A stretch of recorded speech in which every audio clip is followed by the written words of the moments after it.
Hi hello నమస్తే welcome to Ramya's kitchen.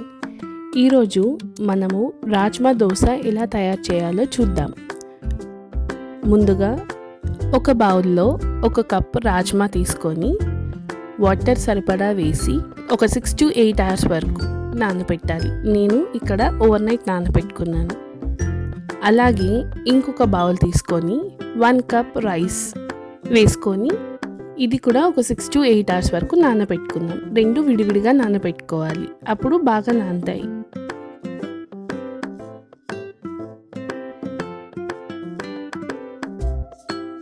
ఇది మనం ఓవర్ నైట్ నానబెట్టుకున్న రాజ్మా ఇంకా రైస్ బాగా నానిపోయి ఉన్నాయి.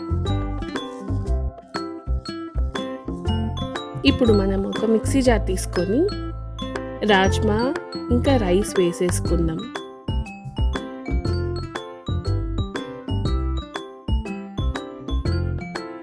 ఒక 2 inches జింజర్ వేసుకుందాం.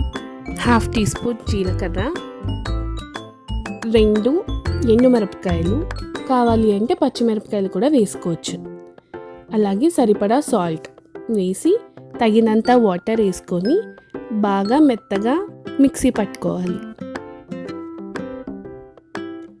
మధ్యలో కావాలి అంటే కొంచెం కొంచెం వాటర్ వేసుకొని ఈ కన్సిస్టెన్సీ వచ్చేంత వరకు బ్యాటర్ గ్రైండ్ చేసుకోవాలి. అంతే.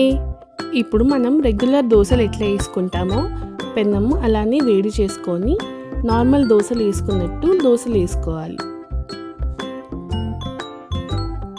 మనం ఎప్పుడు తినే రెగ్యులర్ దోశలకి ఒక చిన్న ట్విస్ట్ ఇచ్చి చాలా న్యూట్రిషియస్గా అండ్ టేస్టీగా ఉండే ఈ రాజ్మా దోశని కూడా ట్రై చేయండి. ఇది పిల్లలకి పెద్దలకి చాలా మంచిది. రాజ్మా అంటేనే ప్రోటీన్, ఫైబర్, ఐరన్, మినరల్స్ సమృద్ధిగా ఉండే సూపర్ ఫుడ్. ఇది రక్తహీనతను తగ్గించడంలో సహాయపడి దీర్ఘకాలిక శక్తిని అందిస్తుంది మరియు హృదయ ఆరోగ్యానికి కూడా ఎంతో మంచిది. రాజ్మా దోశ రూపంలో తినడం వల్ల పిల్లలు పెద్దలు హ్యాపీగా ఎంజాయ్ చేస్తారు.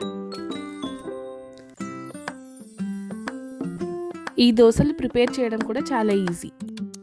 సో మీరు కూడా లేట్ చేయకుండా ఇంట్లో ట్రై చేసి ఎలా వచ్చిందో కమెంట్ చేయండి. Thank you so much for watching.